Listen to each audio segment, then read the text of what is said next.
Hello students, in the last lecture we have studied about what are feedback amplifiers. We have seen what is a feedback. Basically it is a process in which part of the output signal is fed back to the input signal. Then we have studied about two types of feedback, that is, one is positive feedback and one is negative feedback.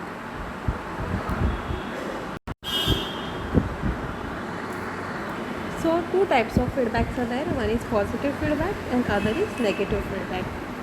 In positive feedback, the feedback signal applied is in phase with the input signal. Okay, it is also known as regenerative or direct feedback. It is normally used in oscillators. Then we have second type of feedback signal, that is negative feedback. Now this is also known as inverse feedback or degenerative feedback. When the feedback signal is applied out of phase, it is called as input feedback.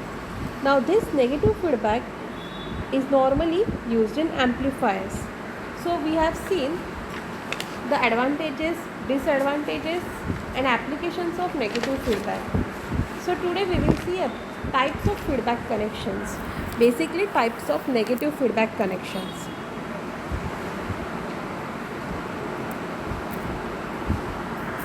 So first type is voltage series feedback connection. Voltage series feedback connection is basically a fraction of input signal. See, basically in this what is happening is a part of output signal is fed in series with the input signal. Okay. So this is your amplifier with the gain AV. This is your feedback network. This is beta is your feedback parameter. This is your input. When you give the feedback, the part of output multiplied by the parameter beta, that is V0 into beta, is given as into input. So this is your feedback. Feedback is basically a part of output given to the amplifier. Voltage series feedback increases input resistance and decreases output resistance. We will go to the next type of feedback. Voltage shunt feedback connection. What happens here is, in this connection, a fraction of output voltage or the feedback voltage is applied in parallel with the input voltage. So basically, you give this in parallel with the input voltage. Again, this is your amplifier with the gain AV. This is your feedback network. This has parameter beta.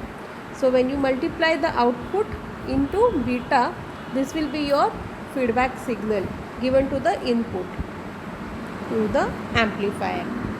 Okay. Voltage shunt feedback connection decreases both input as well as output resistance of the feedback amplifier. We will move to the next type of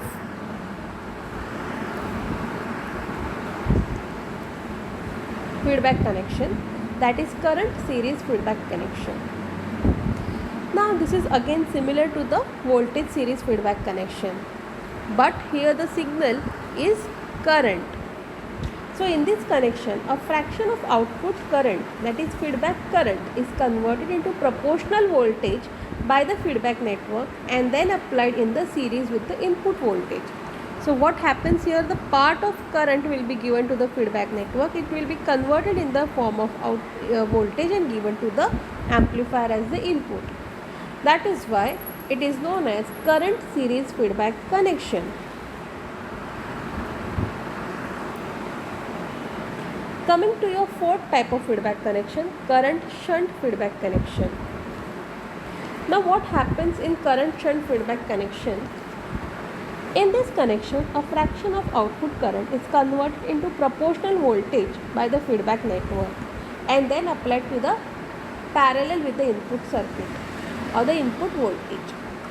Now here, current shunt feedback connection decreases input resistance but increases output resistance, and current series feedback connection increases both input as well as output resistance of a feedback amplifier. Now these are the effects of the feedback on the input and the output resistance. So if we use voltage series, what happens is it increases the input resistance and it decreases the output resistance.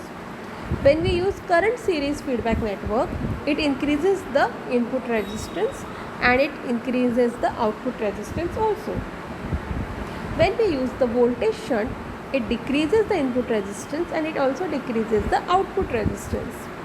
When we use voltage series, it decreases the input resistance as well as it will increase the output resistance.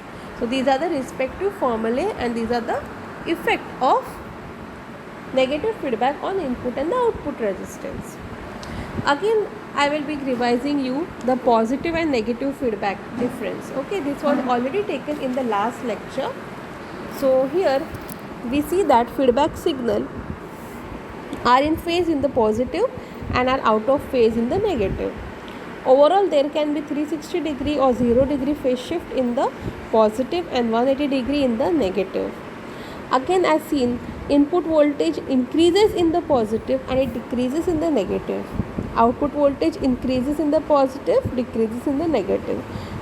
Voltage again increases in positive feedback and decreases in the negative feedback. Bandwidth decreases in the positive feedback, increases in the negative feedback. Stability of positive feedback amplifier is poor and improved in the negative feedback. Noise is increased in the positive feedback and decreased in the negative feedback. Applications, as I told earlier, positive feedback is used in oscillators and Smith triggers and negative feedback is used in amplifiers. Thank you.